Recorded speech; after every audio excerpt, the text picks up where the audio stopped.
really good example of where they failed was Grenfell Tower. So for ages, the locals have been saying, this is a death trap. This place is a death trap. And had it been 20 years ago, there would have been local journalists on that patch covering that story, holding the local council's feet to the fire and saying, this is dangerous, you need to change this.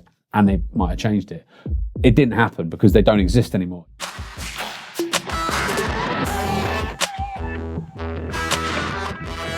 Hello and welcome to TRIGGERnometry. I'm Francis Foster. And I'm Konstantin Kissin. And this is the show for you if you want honest conversations with fascinating people. Our brilliant guest today is a journalist and broadcaster, Tom Latchem. Welcome to TRIGGERnometry. How you doing? I feel slightly overwhelmed by that intro, and also, given who you've had in the past, slightly cowed as well. You know, I mean, the brilliance of Peter Hitchens and Mike Graham. Hello, Mike, if you're watching. I know Mike. He does watch the show. Well, Mike gave me my break in radio. So Mike was the man that got me onto TalkSport for the first time, and I used to do a paper review with him every week on the overnight show, and then I ended up getting my own show on TalkSport. So if you are watching, Mike, thanks, but it didn't work. All right, so if this is shit, you know who to blame. But all joking aside, it's great to have you on the show, Tom. Just tell us a little bit about, for anyone who doesn't know who you are, what is your background? Like, what's been your journey through life that leads you to be sitting here in this chair? So I've always been good at English, I suppose. My dad was a journalist for the BBC for 20 years. My younger brother is also a journalist for the BBC, currently works for 5 Live. So there is very much a journalistic background in our family. And so I decided I wanted to be a newspaper journalist when I was about 14. I did work experience, all that stuff. Ended up getting on the Daily Mirror graduate training scheme straight out of university. Worked there for 3 years, pissed everybody off. They moved me. And this is why he's on the podcast. Yeah, they moved me to the People, which was like the runt of the litter, you know, like a Trinity Mirror. You've got the Daily Mirror, the Sunday Mirror, and then the People, and all the wrong ones works on the People. And basically at the Daily Mirror, they said, yeah, you know, you're a good journalist, but you're a rough, in fact, I remember my boss saying, you're a rough diamond and and someone will knock the edges off you. But basically it wasn't going to be him, and he moved me to the People. So I went to the People for a year, which was miserable. Because, you know, I mean, the People has a proud tradition, but I don't think that proud tradition has been there for quite a number of years. And I got headhunted from there right at the end of my graduate training scheme. I'd signed a contract to be on the People to take their staff job. And then the News of the World headhunted me just after I'd handed in my contract and said, do you want to come and join us on the features team? And so I had to go back and say, that contract I've just signed, can I not go through with that? Which, again, pissed people off. I got put on garden leave, and then I went and joined the News of the World, where I was a feature writer and then became TV editor quite quickly within about a year. And then, of course, the newspaper shut and thrust me out into the world. And I decided at that point I'd try and become a radio presenter, because I'd done some radio and really enjoyed it. I loved the thrill of broadcasting. And actually, when I'd started my career, I'd always thought I'll do newspapers, then radio, then TV. It was a nice sort of journey. And I worked on that, freelance journalism, worked on the attempt to become a radio presenter. Mike Graham gave me that opportunity, and then a couple of years later, basically this is what happens at TalkSport. They had a big gap, and they were like, what are we going to do to fill it? Tom, do you want to do it? And I was like, absolutely yes. So I did the overnight show for the weekends for like 2 or 3 years, and thoroughly enjoyed it.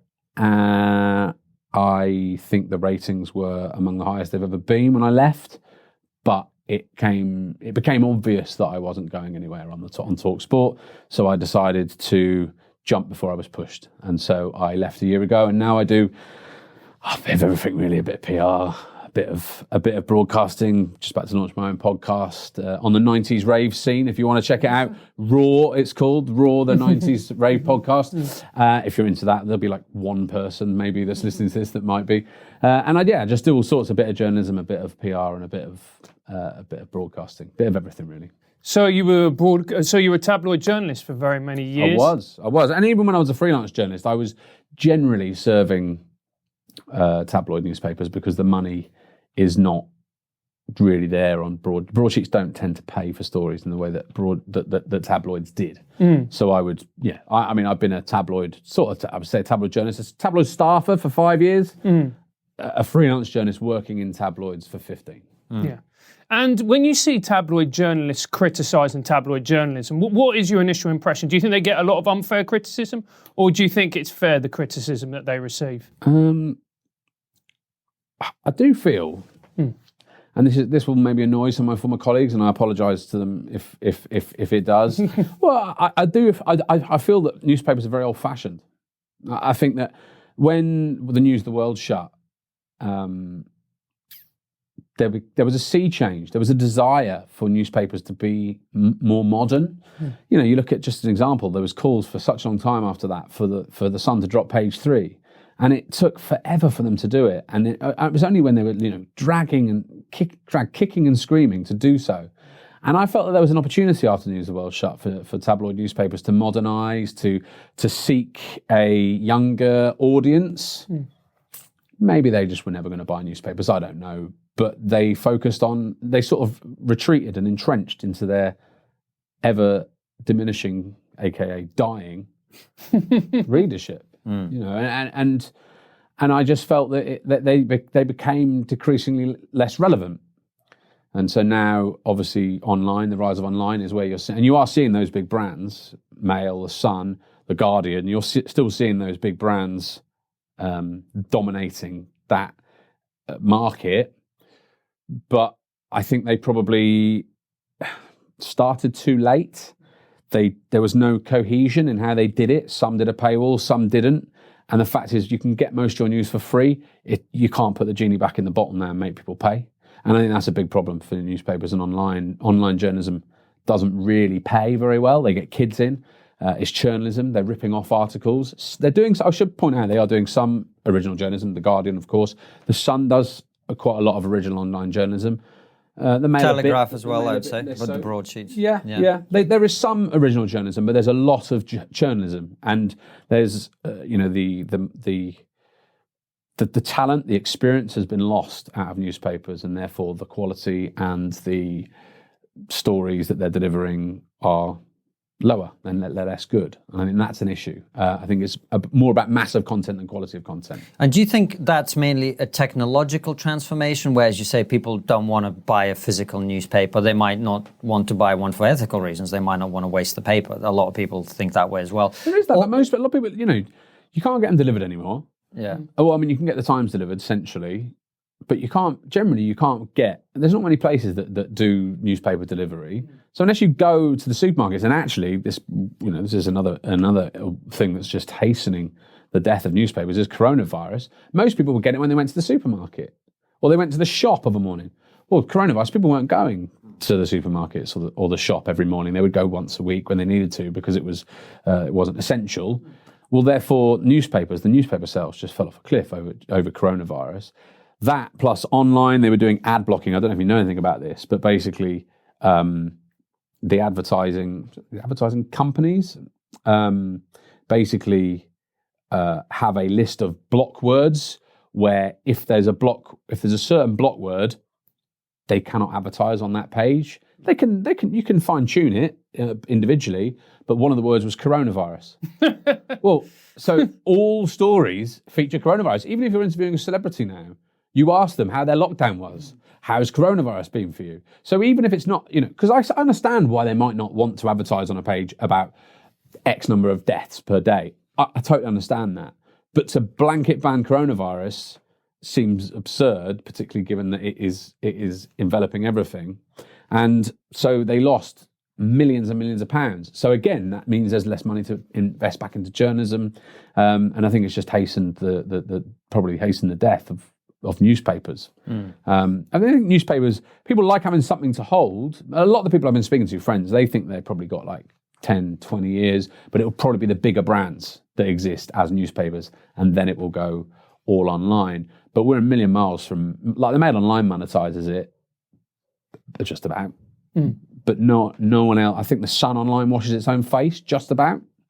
But I don't think it makes huge amounts of money. And, I think the Guardian, as we've seen, it relies on money from, the Scott Trust. They sold to Auto Trader. They sold that for just a couple of £100 million, something like that. And so all that money is But when you sell everything and you haven't got any more Scott Trust money, you have to monetize it. And I think they're doing okay online, but certainly not making huge sums. Well, The Guardian, I mean, their section at the bottom begging people for money is now bigger than half their articles. But you know, I was asking you about the technological point because I guess one of the things we've explored quite a bit on the show is what you might describe more broadly as the kind of decline of the mainstream media more generally, and the feeling among many people that the mainstream media don't seem to be offering the substantive stuff that they used to, which is where stuff like this comes in, where people actually have the conversations. And that's obviously not a newspaper thing. It's more of a online, the radio, all of that stuff, TV. A lot of people now feel like the mainstream media is no longer doing the job that we think of the mainstream media as being there to do. Do you know what I mean? I do. A good example is sport. So the sports coverage, it was certainly in the tabloids, it would be all about transfer rumours. Well, I mean, nowadays, if you want a transfer rumour, you get them anywhere. You know, you can get that stuff anywhere. Like, all sorts of places are doing it. I don't believe half of it anyway. It's all sort of, you know, agents who want to get something out there. You know, and hardly any of it, hardly anything you read exclusive transfer-wise is like really a genuine exclusive. So what I was thinking was like, why don't they switch to analysis? You know, because that's the sort of stuff you can't get anywhere, because, you know, you need to be really in tune with the people who know what they're talking about. You know, you need to be having those conversations on a daily basis. Those websites that run my kids don't have those. Let them do the transfer crap. Fine, whatever. But it's that sort of in-depth analysis, and which is why you've seen The Athletic, you know, be so successful, because actually it focuses on, I mean, they could do a good sub-editor because the articles are way too long, but they do focus on in-depth issues and explore things, tactical side of things, all that stuff. And I just felt, why don't they do that? So, there was an opportunity, for instance, in that area to provide something that is different and makes them stand out, that they've got the budgets and the capabilities and the staff to do, and they haven't really done it. So that's an example of how they're failing, I think. And it's also, do you not think as well, Thomas, the fact that people no longer have faith in what they're being told by the mainstream media? A lot of people no longer believe it. Yeah, I think there's definitely a trust issue. And I think that goes across the board. Where that comes from, it's probably partly to do with their own fault through a series of, honestly, it's a series of things, isn't it? You know, phone hacking, which erodes that sort of trust. It's the close links between the police and the government and the newspapers, which again erodes that trust. It's the sourced quotes where you don't know where they come from and they're not named, and that erodes the trust. And there's just a series of things. But you've also got lots of people like Donald Trump and other people, Boris Johnson, you know, not necessarily Boris Johnson, but, you know, Dominic Cummings, whatever, just telling people that you can't believe this, it's fake news, when it isn't. And I think that there's just a sort of series of factors, like a maelstrom of factors that have led to this position. And it's partly to do with the newspapers, it's partly their fault, but I wouldn't say it's all their fault. And you don't think part of it is the fact that what we've got now, a lot of it is advocacy journalism. Like, you go onto The Guardian, you know that they're going to give you a very particular outlook, and you know it's not going to be objective. The problem is that neutral journalism is boring. No one just wants to read neutral journalism. It's dull. Like, you know, it doesn't interest people, it doesn't excite people. You know, the thing is, when you work in the tabloids, one thing tabloids do well, or historically have done well, whether they do so anymore, is it can be debated. But the one thing they did do, particularly the Daily Mail, whether you like it or you hate it, was always coached when I was doing my journalism training, is make this story like me. Right? So it's like, when you read it and you're like, why are they going and live in a £450,000 house in a leafy suburb? You're like, what does that matter? It does. It's subconscious. It's people going, they're just like me. So you carry on reading it. You know, I was once told, and this is appalling, by the way, I was once told on one of my newspapers that I was working at, if you ever have a story about an Asian lottery winner, put their name in the 7th paragraph. Because if you put it in the top paragraph or the second paragraph, whatever it's going to be, people won't read it. And the majority of newspaper readers certainly tabloids, are white, tend to be working class people. Now, whether that's true or not, I have no idea. I was appalled by the idea that they would do this and that it might be true. But that gives you an idea. They're writing, going, right, we need to angle this story so it appeals to our readers. And that is what tabloids have done historically very, very well, and particularly the Mail under Paul Dacre, long time, particularly, when it was at its pomp. They frame a story so it appeals, and that's why there's lots of sexy stuff in tabloids, because whether you like it or you don't, that does appeal to people. It does interest people. It gets people looking at it. It gets people reading at it, reading those stories. If it's just plain and bland, and there are papers, I'm not going to name the paper, there's a particular paper I can think of that is run pretty straight, and it isn't particularly political, and it's not that interesting to read. Yeah, so it's difficult to strike that balance where you've got to be, as objective as possible, but you need a little bit of the flavour. But also, they're owned by people who have political opinions, political views. So, you look at, it was slightly weird with the Times and the Sunday Times, because one was Remain and one was Leave, which was always weird, which suggests actually that Rupert Murdoch's view wasn't as strong on it as we might have believed, because we all know that I think we all know that Rupert Murdoch wanted to leave the EU. The Sun was very strong on it. The Sunday Times, I think, was Leave, and the Times was Remain. So, but you do have these owners of these newspapers pumping money into it. They're not doing it because they might do it partly because they love journalism. But that's not the reason why they're doing it. They're doing it because they want power, influence. They want to make change, and so therefore you have to reflect what your owner wants. Sometimes, now sometimes you reflect what you think that your reader wants. So the Sun was very much Leave, because most Sun readers were Leave. But there are factors that influence why a paper writes certain things in a certain way, that are beyond just its politics. Well, let's pick up on that, actually, because that's a thing that I think most people don't think about, which is all of these broadcasters, or most of the broadcasters other than the BBC, radio stations, newspapers, tabloid newspapers, they're all owned by somebody, and those people usually own them because they have very strong agendas. To what extent do you think that influences the kind of the direction of the publication? Is that they're all different? Yeah, they're all different. So but are there people like who are just like, you know what, I bought this thing and you now do whatever you want? Who does that? who buys a business and go do what the fuck you want with it? Nobody does that. Of course, that would be insanity. Well, probably the owners of West Ham, mate. Well, ultimately, also, let's be honest, they'd like to make money off it, but they're not making a huge amount of money off these papers anymore, are they? Yeah. So why do they have them? Yeah. When Rupert Murdoch dies, what will happen to the Sun? I don't think his kids care about him, particularly. I don't think they're interested. So what will happen to them? No one knows. But it's something that you need to think about, because he's what is he, 82, something like that? He's not going to be around forever. So what happens then? I honestly don't know. But I think that that's a very interesting moment for newspaper journalism, because he's one of the few people who does love newspapers. It's in his blood. His dad was a newspaper journalist in Australia and stuff like that. So, but yeah. To go back to your question, some people do it because they love journalism, because it's important, but they also use it for influence, for lobbying. All the various different owners like to know the Prime Minister. They like to be seen with all these people. So therefore it's that, and there's many reasons why they would do it, but also they don't do it to lose money and just allow someone else to just run it how they want. But I would say as well, actually, is like I'm not sure, because Rupert Murdoch gets probably an unfair reputation about how much he influences newspapers. And I speak to people who work there. I've got very close friends who are very senior on some of the News UK papers.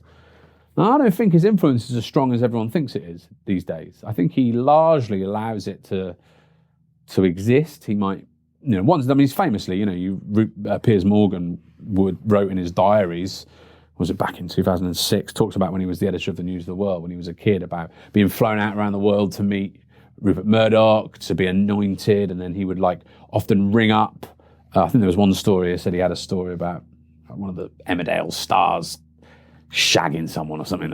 It was a lame story, and he was going to put it on the front, and Rupert Murdoch rang up, as he would do every Saturday, and was like, what are you going to put on the front page?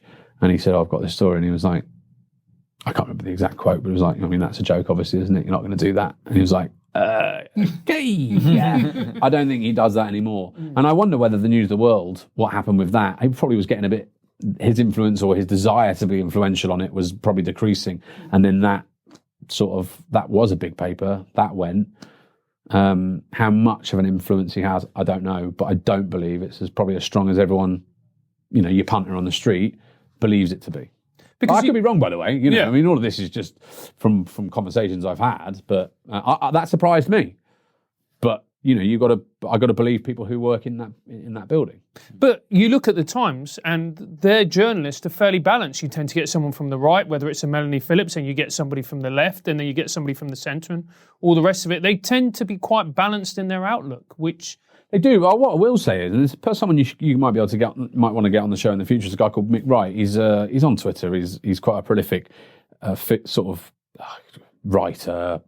He's quite anti-papers, and he does this thing where newspapers always say they want to appeal to a younger audience, so he adds up the ages of the columnists and the average is usually men, generally, white men, generally, of who are in their late 40s, early 50s. Yeah. So you say they're balanced, but they may be balanced in terms of their politics, but they're not balanced in terms of their ethnicity, in terms of their backgrounds, in terms of their ages, are they? And all that is impactful upon what they write. Of course it is. So do you think they need to be more balanced if they're going to appeal to a younger generation? I think they've missed the boat. I mean, I don't think newspapers are going to appeal to younger people. I think they missed that opportunity. And I watched it happen, and I was like, go on, you can do it, and they just missed it as I was watching. I'm like, right, okay, fine, that's that then. I mean, online is a different beast altogether. And actually, online journalism is a fascinating thing to think about. I've never worked in online journalism, so I can't say how it operates on a day-by-day basis in terms of how they select the stories and whatever. But from what I do know is, I know that they have real time. They can literally see in real time what story is doing well and what story is doing bad. And a lot of the stories you'll see will be based solely around what is trending that day, right? So, or that week, or what's big. So, Game of Thrones, always massive. Anything you can link to Game of Thrones online, because it comes up in the search engines, it comes up in the, if you Google Game of Thrones, the Sun or the whatever Game of Thrones stories on the carousel on Google, that's how they do it. Now, what you could say is with that, you can, sometimes I'll pitch a story to them and they'll say, it's not going to do anything for us. And you're like, but it's a good story. And they're like, it's not going to do anything for us. And you're like, right, so what's the judge of what you do? How do you judge what story you use? It's clicks. It's clicks. So you could say, well, that is the pure democratization of newspapers, of media. Like for ages, we've just been reliant on one bloke or woman, but usually a bloke, often white, often privately educated, sitting in an office, gets his news list, they come in, they present in conference, they say, these are the stories, he goes, that's the splash, that's the page 3, that's the page 5, the 4-5 spread, that's the page 8, or the page 6 or the page 8 opinion piece, done. And you're like, what are you basing that on? Now you'd hope that they would do some sort of, they're such massive organizations with such amount of money in them, or that they would do sort of like, what would you call them? A group, studies where they ask people, what do you like? What are you interested in? So, you've got a basis, but ultimately it comes down to one person's decision. So have we been getting it wrong the whole time? Has this person been getting it wrong? And actually, this isn't what people are interested in. Oh, it's a great story, but it's not what people are interested in. Whereas now you know what people are interested in. It's slightly skewed because a lot, some things are shared by Facebook. So therefore, who's sharing that? I'm on Facebook, but only just. It's my mum. It's my, it's my auntie. It's not young people anymore. They're the ones that are driving the numbers. So is it democratization? So, it's an interesting sort of thought or discussion to have about, is it pure journalism actually, or is it slightly bastardized? I don't know. The honest answer is I don't know the truth. But what I do know is that selecting things purely on the basis of one person's view of what is a great story and the best story of the day is not necessarily reflecting what the readers want. But the downside with that, the other model, which, I write for a couple of opinion pieces for a couple of papers online, and they talk to me all the time about, this article did this well and that article did this. I suppose the problem with that is it kind of, we talked about echo chambers for the last 4 years, particularly since Brexit and Trump and stuff like that. It pushes people, I think, and that's the danger, is it pushes people into more and more of the same thing that they already like. And also, if you look, so I don't know what articles you've written and how well they did, but I suspect they were fucking amazing. Of course, zingers. Writing more, are you? Yeah, they're always on the phone. Yeah, man. But he's doing very well at BuzzFeed. Anyway. Yeah. I don't think BuzzFeed's doing very well. I wouldn't certainly do well not at BuzzFeed. Certainly not the news department. Sorry, anyone who's watching is from BuzzFeed and you've lost your job. I know. We don't care. I know what I do. I feel your pain. I've been there, and what I will say is you'll be fine. Hopefully not. No, but what I would say, those articles that you did, and they said how well or bad they did. I don't know if they said as much as this, but I'd highly bet that the ones that did well were the ones that were incredibly polemic, rather than nuanced. So it goes back to why don't we write things straight? It's fucking boring, mate. No one wants to read it. What people want to read, and actually, I think it's unhealthy for public discourse, for starters, but also I think it's unhealthy for young writers, because they're told if you write something, and when you're a kid and you're like 18, when you're 19, 20, 21, 22, 23, you'll write anything, and because you're like, I'm going to get published. But what you don't think is you're going to get a backlash. That's going to be there forever. You're going to get a backlash that could haunt you for the rest of your career. And you're told if you don't do this thing, then it isn't going to go in and you're not going to get paid. So you're like, okay, I'll write this thing, even whether you believe it or you don't believe it. Because no one likes balanced debate or argument. Like you say, all those columnists, your Melanie Phillips, your David Aranoviches, none of them are going, here's my thoughts, but on the other hand, that. No one does that. No one does that. Of course they don't. They go, this is what I believe, and this is one opinion. There might be some balance in it, but not really. So, I think that's a worry. Well, I mean, if I can take the lead in this conversation, I think that there's a real crisis at the moment. We're heading towards a crisis in journalism in Britain, the world, but I can really talk specifically for Great Britain, because the American journalism is a different model to British journalism. The Wall Street Journal, New York Times do fantastically well because they did a paywall. We basically, the newspaper industry in the UK didn't embrace online journalism soon enough, so therefore it's hard. They're set up, so newspapers are set up so you go against each other. Right? That's just the natural way they are. They're organised. Even internally, at the News of the World, news used to go up against features all the time. It was bonkers. We'd be fighting over the same stories and outbidding each other on the same stories, and in the end, they had to go, you've got to stop doing that. So basically, all journalism is set up. Certainly story getting, so breaking of stories. It's like it's set up so you're competing against everybody else, right? So newspapers are by their nature not collaborative. But what it required was, back when the internet was starting, was becoming clear. Unfortunately, we had people at the top of newspapers who were old and they didn't understand it, and they believed that they would always be relevant and powerful. Now, if they'd have asked a few young people who are, younger people who actually worked in online, what's the future of this? What's going to be? Can you come and work with us and show us what we're doing? That would have been the sensible thing to do.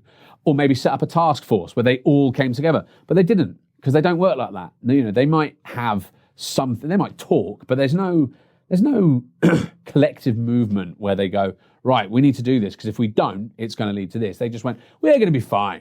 We're fine. We're making money. We're going to be fine. And they're not fine. And so what you've got is, some have a paywall, some that don't. I mean, they all pretty much, the Telegraph actually does, and I think it's the Independent does. Spectator does. But the Spectator, although that's not a newspaper yet. Yeah. But, the Sun doesn't. It tried for a bit, I think. Did try for a bit. The News of the World tried for a bit. People weren't paying for it. The Guardian doesn't. There's no across-the-board thing. And as I said to you earlier, once you've not paid for something, you don't want to pay for it in the future. It's hard to make people then pay for that. So they're struggling to monetize it. They didn't get online presences for 10 years too late. I remember in 2008 when I was at The People, I remember my boss there saying, when are we going to get a website? It's 2008. And they said, oh, it's coming on in single-digit weeks. I'd left by the time it happened. It didn't happen. And you're like, this is bonkers, guys. This is so mad. So they were always playing catch-up because they were full of hubris. You know, the bosses there were full of hubris. They were like, we're going to be fine. We're indestructible. We're the best. Well, we now see they're not, and they're dying. And they were late to get into that point. They don't know how to monetize it. So what you're seeing is newspapers now, they are slashing staff, they are slashing budgets, they're slashing the pagination. Advertising has gone through the floor because people aren't really buying it anymore. The sales are dying, but they're still struggling to monetize online. But what they want with online is lots of stories. So basically, I used to be able to sell, when I was a freelance journalist, I used to be able to sell stories to some of the tabloids, and some paid better than others.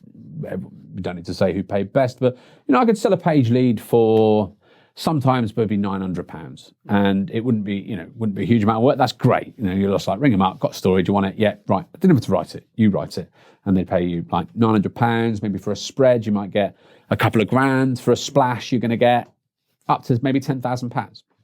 And what just to be clear, what you're bringing in is the information. Yeah, I mean, sometimes I'll write it if they're busy or whatever. But I mean, the ideal situation is you get a tip and you ring someone up and you say, "Do you want this?" And they go, "Yes, we do." And I go, "Can I leave it with you?" And they say, "Yes." So all you do is you're passing on a bit of information and you're getting paid. Yeah. But sometimes I'll write them. I tend not to have my name on them because whatever. I'm beyond that. I don't need my name on stories anymore. It's irrelevant. And actually, to be honest, I don't really sell anymore. I'll come on to that why I don't. So you used to be able to get that for a page lead in those papers. Now, I mean, I think there's some papers you have to get a sign-off on anything over 100, 200 quid. Really? Yeah. So, if you're thinking, once upon a time, I was able to make one story, £900, that's a pretty decent week's wage. I mean, if you get a couple, you're laughing. Now you have to sell 5 or 10 of those to make the money, and that's in the paper alone, but they're not paying as much, so it's all being done internally. Therefore, their stories are less good, and it's just this sort of vicious cycle, and it goes down and down and down. Payments are less, pagination's less, it's just down and down and down. Online, some online places pay, for a really good story, they'll pay good money, but for just a standard online story, they might pay 250, 300 quid. So you've got to get 3 of those. But it's harder to keep them exclusive because online journalism, it's, everyone's, churning out stuff, finding stuff on the internet, churning them out. It's harder to get stuff. And so actually it becomes harder for freelance journalists and agencies who have historically provided an awful lot of stories to newspapers, good quality stories. It's harder for them to make a living. So therefore they leave journalism and they go into PR. Or whatever, but a lot of them will go into PR. And they're still putting in stuff, and people, like the newspapers, will take PR stuff because it's free. But it's not journalism, is it? It's PR, dressed up as a journalistic story, but it's ultimately PR. And so therefore, you're getting fewer journalists working in the industry, you're getting more PRs, so therefore it's the rise of PR, and that I don't think is healthy for British journalism. So if you look at local newspapers have had this over the last 20 years, 20, 30 years, totally cut to shreds, virtually don't exist. And a really good example of where they failed was Grenfell Tower. So for ages, the locals have been saying, this is a death trap. This place is a death trap. And had it been 20 years ago, there would have been local journalists on that patch covering that story, holding the local council's feet to the fire and saying, this is dangerous, you need to change this. And they might have changed it. It didn't happen because they don't exist anymore. It's just, if there even is a local paper, it's one person who is just doing knocking out press releases, So again, PR, it's knocking out PR, right? Or fire reports or whatever. But they don't have time to do any investigating. They don't have any time to go along to your council meetings, to go to your local court hearings, to find out when someone's behaving badly and needs to be, that needs to be highlighted. So that was what happened on local papers. We're starting to, you'll start to see that on national newspapers. And we know what happened at Grenfell. Dozens and dozens of people died in this horrific fire. And there's been inquiries that have lasted years. People are like, why? How did this happen? Well, newspapers used to be able to help prevent these things from happening. They were important. It was an important part of society, an important an important piece in the jigsaw of civic society, right? Well, that doesn't exist in locals anymore, and we're starting to see it in national newspapers now. People like me. Now, I'm not saying me, because I generally, historically, I started as a news reporter, but I ended up being a showbiz writer, and I've done sport and whatever. I've never been an investigative journalist. I do some news stories, and some of them are valuable, but I'm not really talking about me personally, but I'm a good example of this. I can no longer make a living out of being a freelance journalist in newspapers. It's just not possible. There's too much. You require too many stories for too little money. It's just not. I've got a family. I've got a mortgage. I've got kids. I can't rely on selling stories. It's happened in the last 3 or 4 years since I went to talk sport. I stopped selling stories, come out the back of it, and it's now not possible. The situation has changed. So that means this: you're going to get someone like me leaving, not investigating the stories, not chasing down those leads that they get because they know it's not worth it financially to be able to live a life, right? Agencies are the same. They'll have had their budget slashed because newspapers aren't paying them the same amount of money that they used to.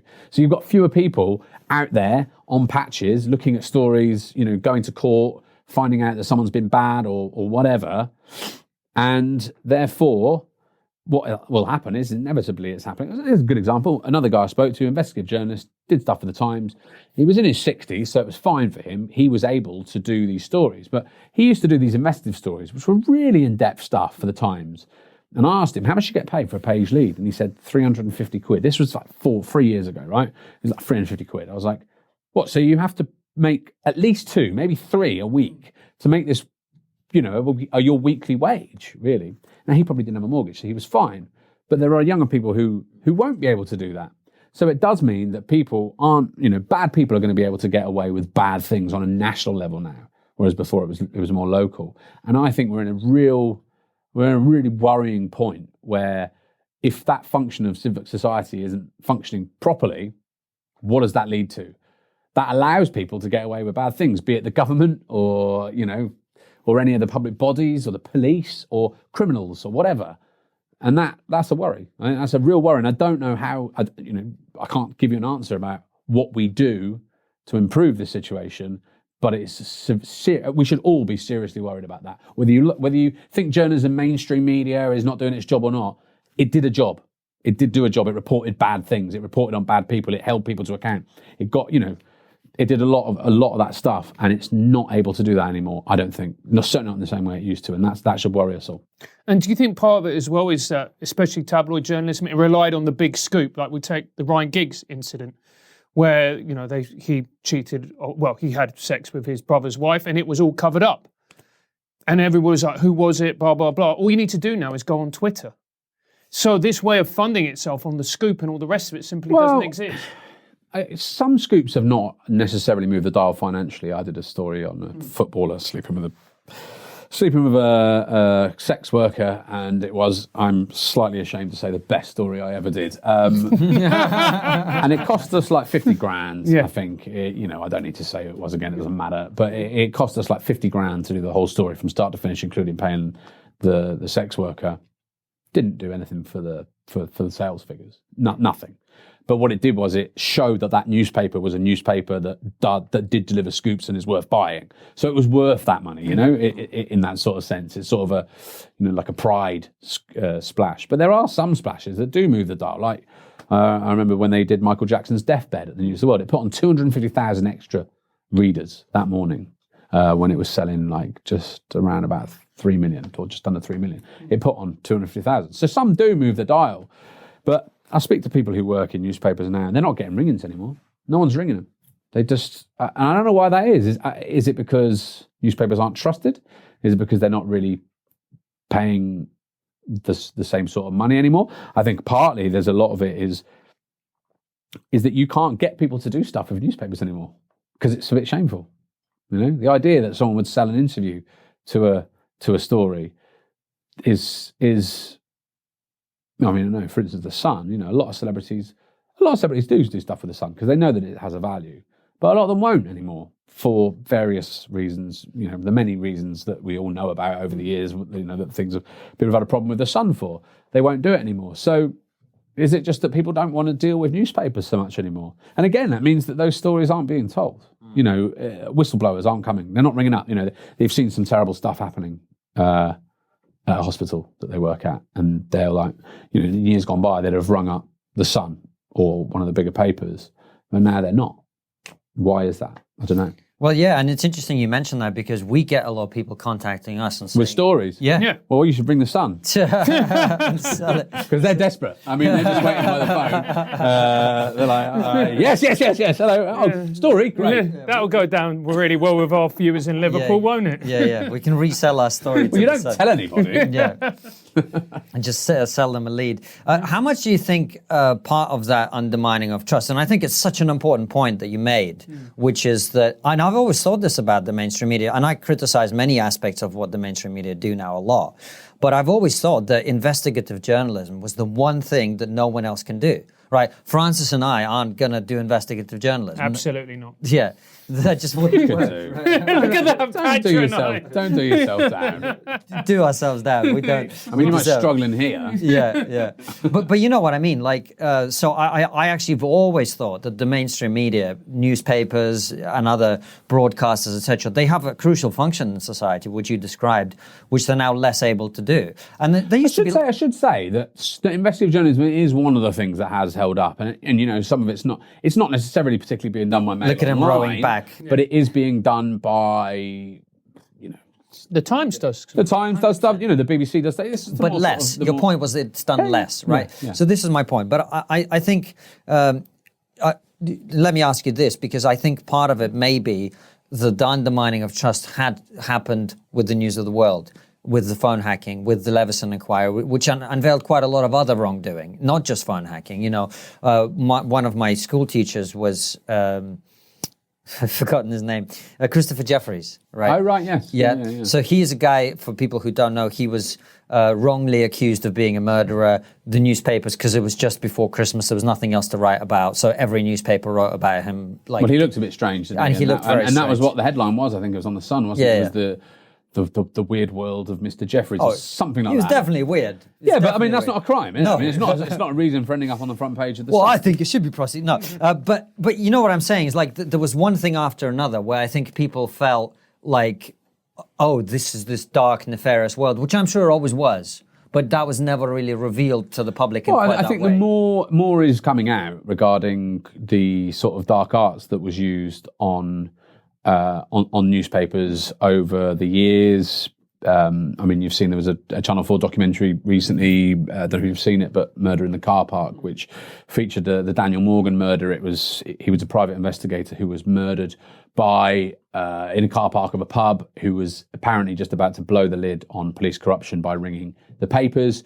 And his business partner he's been a prime suspect for a long time, and he's stood trial and been acquitted, etc., etc. He gave interview as part of this documentary. It's a brilliant documentary. If you haven't seen it, it's fascinating. I mean, the sort of these two main suspects are both interviewed at length throughout it, which is just really, really interesting. Just as a sort of anthropological, study. I mean, just watching it, it's fascinating. But it's an interesting topic. It's the UK's most investigated murder. £30 million has been spent investigating it, and they've never convicted anybody. And now I suspect they probably won't, because you'd need fresh evidence to do that. And I don't think you're going to get that from 33 years ago, which is a crying shame, because it was appalling.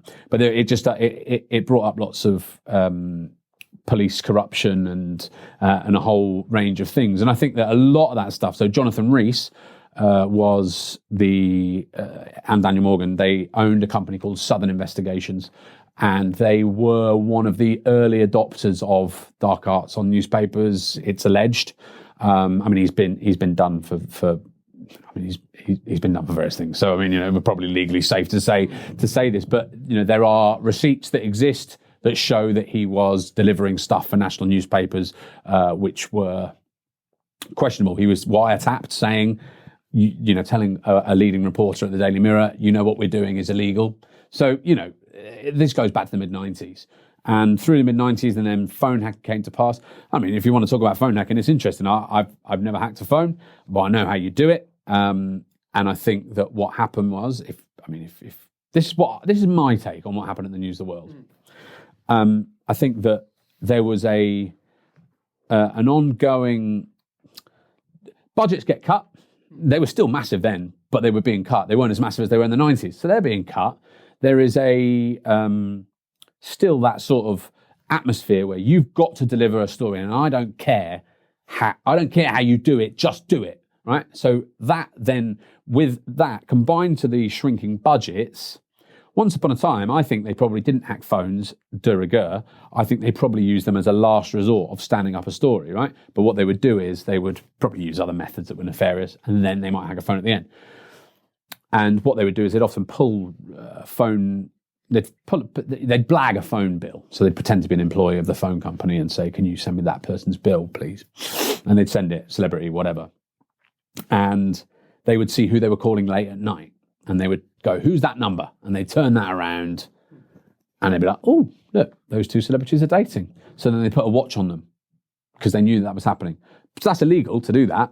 And they put a watch on them, which isn't legal, but, you know, the way they got there was. And then they might hack a phone after that to know that they've been doing messages or whatever. But then with the budgets going down and there's still that sort of like, you must get the story, you must deliver regardless, I think that engendered a culture whereby we, you know, the most important thing is getting the story and we don't care how. We haven't got huge budgets to do these watches because they're really expensive to put a photographer on a job 24/7 for a week. That's really expensive. All right, well, and then it started with journalists going, well, let's see if we can find a story by hacking a phone. So that was how, I think that's how the journey was made. And then at that point it became, you know, they started hacking, as we know, people close to the royalty, and that was how the balloon went up. And you know, the News of the World said one rogue reporter, which was later proven not to be true. And then there's a lot coming out about it, and I think there's more to come. I mean, Prince Harry at the moment is suing a couple of newspapers over phone hacking. He believes he's been surveyed his entire life, phone hacked, and various things. Will that surprise you? I think it's brazen, but probably not. I mean, this is the thing: is, you know, when you've been in it. So this is the thing: I never hacked a phone, but one of my best friends at the News of the World, one of my colleagues, is sort of a mentor to me, is a guy called Dan Evans. He was the whistleblower who moved from the Sunday Mirror to the News of the World and brought phone hacking with him from there onto the features department. And basically, my former boss there was got a suspended sentence for conspiracy to hack phones because of his work with Dan Evans. So Dan, I used to sit next to him, but I had no idea. I had no clue this was going on, you know. And I remember him sort of saying stuff to me. He was like, oh, God, you're really good, Tom. You know, you're a really good reporter. You know, you get some great stories, fair play. You know, like, I'm really impressed by you. And I was like, you know, so do you. But looking back now, I'm like, oh, but he was hacking phones. So actually, you know, he was envious that I was able to generate some stories without hacking phones, but the pressure was on him. He was brought in on the basis that he was going to do this, so then he had to do it, and so it sort of enveloped his world. But from knowing Dan and from reading widely around the topic and all that sort of thing, no, it doesn't surprise me really. It saddens me, but it doesn't surprise me. What saddens me as well is that, so, you know, the thing is with celebrities, we sort of, I'm not saying that hacking a celebrity is okay. It's clearly, patently not okay. But some people might say, well, they're just celebrities, right? The thing was, they weren't just hacking celebrities' phones. You know, it was anyone who came into, as we knew, Minnie Dowder, et cetera, all that sort of stuff. It was anybody that came under the glare of newspapers, anyone who happened to find themselves in, you know, of interest to newspapers would basically have their lives ransacked, their private information ransacked, phones hacked, whatever. And that must have ruined relationships, it must have ruined mental health, ruined careers, lives, you know, because people are going, you leaked that, you must have leaked that, you know, and what an awful thing to have gone through. And that makes me really sad. That makes me sad that the idea that getting this story was more important than other people's lives. You know, it was like the story is king. Well, it's bollocks, isn't it? I mean, it's just fucking bollocks. You know, no story. I mean, this is a public interest. You know, then I'm more sanguine about it. But just doing it on the basis that you need a story on the latest, you know, you need a news line on the latest story. It's just awful. And also what upsets me is that there are a lot of people who were doing all this stuff who've gone on to be incredibly successful in their industry, and good people who did good quality journalism without having to ruin anyone's life, without having to turn to illegal or illicit news gathering techniques. Didn't. And that's bullshit, you know, that's a shame. And actually it comes back to the point of why sometimes people now don't trust newspapers anymore, because there are people who are claimed to have been doing this or known to have been, who were promoted and became the bosses. So that slightly frustrates me, but you know, whatever it is, I mean, it is what it is. You know, they're private companies; they do what they want. And actually, you know what I should say as well: newspapers isn't the only place that this goes ahead. You know, there's all sorts of illegal activity that goes on in banking, that goes on in law, that goes on in whatever.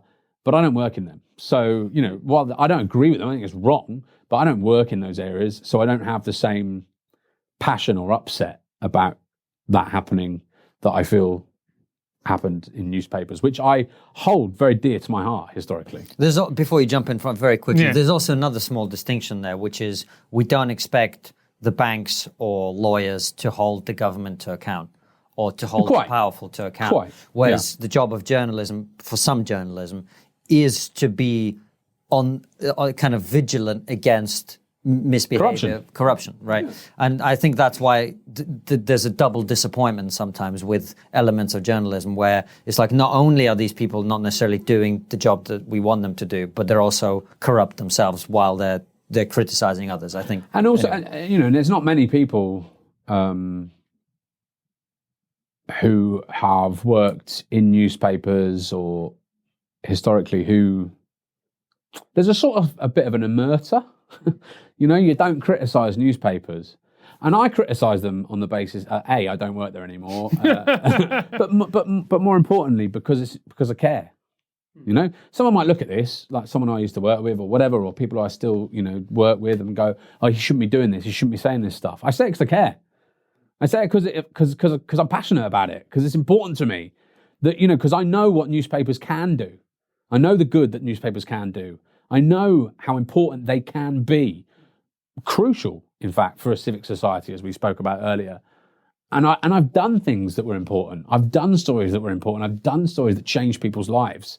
And that is the good that they can do. And so to see it, you know, see people who work in it behave in that way, it upsets me. So I say all this stuff, not because I'm bitter about newspapers, it's because I give a shit. Because I care, because it's important. And I think that often newspapers, or too often newspapers, aren't fulfilling the function that they should be fulfilling. I think the moment with phone hacking, I'll be honest with you, I don't think people cared that much about celebrities. I think there's a general attitude about in the UK of like, well, you put yourself in the public eye. Which, by the way, is wrong, and that's bullshit, but I do believe that is true. Yeah, so, and they feel that way, and like you said, it's not right. But I think the moment people got really angry about the phone hacking scandal was Millie Dowler, where I think, and correct me if I'm wrong, Tom, her mobile phone was missing, and then there were messages from her parents on the phone. So, I mean, her phone would have been missing because would have been with her, but it was basically the claim that the Guardian made was that the News of the World hacked the voicemail, which they did, but that they also deleted it. So they deleted voicemails. And that gave the Dowler family false hope that she was still alive, because it was like, oh, she's listened to her messages. But she hadn't. They were wrong. That was what shut the News of the World, by the way. That one claim was ultimately what the straw that broke the camel's back. Rupert Murdoch might have closed it eventually. He might have closed it. It might have been something else. If it wasn't that, it would have been something else. But they were wrong in that. The Guardian were mistaken in that. They got that wrong. The voicemails delete themselves automatically after a certain amount of time, and that's what had actually happened. But the Guardian ran this, and I actually went on TV afterwards defending this and saying, actually, you know what, the Guardian are saying all this stuff, and they're holding themselves up as a sort of Paragon of virtue. Well, you know, It's not like the Guardian, is it? well, but, you know, they're saying, look, if you're going to criticise, you need to make sure that you're right. Yeah. You know, if you're going to criticise ethics in journalism, you need to make sure that your stories are right. And it wasn't right. And I went on and I said, actually, I think that was the moment. So for me, when the News of the World shut, I remember. So the week that it happened, the week the News of the World shut, that story broke, and people, I was just do showbiz interviews, and they started dropping out. They were like, I don't want to do anything with the News of the World. I was like, I don't know how I'm going to do my job here. I was getting loads of grief on Twitter for, you know, being scum News of the World journalist, but there was a diktat that we weren't able to say anything, or rather we weren't getting any guidance over what we could say. So people were just attacking me on Twitter, and I couldn't defend myself. And it's weird to just go, oh, you know, something else, and ignore all that stuff. So I just withdrew. I also boycotted the office along with one of my other colleagues, because I wanted to send a message out as one of the more senior reporters at the News of the World, the TV editor. I was like, you need to tell us what's going on. You need to give us some guidance, because this is unacceptable. What's happened here is unacceptable, and we're just being left to hang, right? And it was the Millie Dowler piece. And I remember ringing my dad, who never really liked the fact I worked for the News of the World, for Rupert Murdoch. He was proud that I was there, but he didn't like it. I'm ringing him, and I was in tears. I was like, I've got to leave this paper. I can't. As a personal thing, I can't stay at a newspaper that has paid someone else to do this and made potentially impacted in a criminal investigation, but also that has done this to those poor parents. I've got to leave. So I boycotted the office, and so yeah, for it to not be true. But you know what? They did hack her voicemail. Yes. So it's sort of semantics, really. It's unforgivable. Yeah. I mean, Yeah. it's indefensible, unforgivable, and all the rest of it. But Tom, it's been a pleasure chatting with you, man. Really fascinating stuff, and I think You're welcome. it gives a context to a lot of the stuff that people feel when they look at newspapers, when they look at their TV screens, when they look at broadcasting, and they feel certain things, but they don't necessarily know why. You know, and I think the point you made, particularly about the fact that it's becoming harder and harder to hold people to account for things that are going wrong. I think that's so true. Well, the government, right, would have fallen. In normal times, the government would have fallen again and again and again. There would have been resignations all over the place if they still had that power. But I don't think they do. They have some power. You know, they have the ability to. I mean, leaving the EU stuff, they exerted a lot of power over that. But I don't know, did they lead people to that, or did they reflect people's view on that? But yeah, you know, look at the government and the way they're behaving at the moment. It's, you know, there are plenty of opportunities where there would have been people who would have resigned in normal situation, you know, 10, 15 years ago, but they're not now. Is that to do with the media? Don't know. Possibly. You know, they're not as powerful. People are getting their news from elsewhere, social media, etc. I don't know. Brilliant. And like I said, great interview. And the last question we always ask is, what's the one thing that we're not talking about as a society that we really should be? Well, I don't think we're talking about this enough, actually. You said I was going to get asked this question at the end, and I didn't have an answer. But actually, no, I'm talking about it. I think this is important. This is something that we should be talking about. I'm sick of people actually saying that journalism is the MSN is this or it's that. It's like, it's just part of a wider media, and it all has its value and it all has its merits. And I think that we need to talk about this more, and we need to work out how we're going to fund this, because at the moment it isn't going to fund itself. So if you want a free and fair media, then you will need you need something to fund it, you know, like, and otherwise it's going to be someone that you might not like the politics of, or someone that you think might not be doing it for the right reasons, you know, rather than just being campaigning journalism or exposing journalism. I think that's what we need to talk about. Where's the money coming from for journalism in this country? How are we going to get over this? And what we're going to do? Because if we don't, the results are going to be incredibly worrying. I don't know where it goes. I honestly don't know where it goes. But it doesn't seem positive. I don't see a positive outcome to it. Well, on that cheery note, we're going to wrap up. Tom, thank you so much for coming You're on. welcome. Have you been chased off Twitter by those mobs, or are you still on there? I'm still on there, but a little bit. Like, I can't be bothered, to be honest. When I was presenting on TalkSport, I would just get so much shit. Yeah, we both. Yeah. It's just like of football fans. Yeah. I'm like, guys, I'm only pretending to care. I don't care. I remember Tom and I used to co-host with you on the overnights. I remember because I said I voted Remain. I think someone called me a pro-Remain pedo apologist or something like that. Yeah, you get a lot of that stuff. I mean, they nailed it. But I got one person texting me once to say, your brother's a much better broadcaster than you.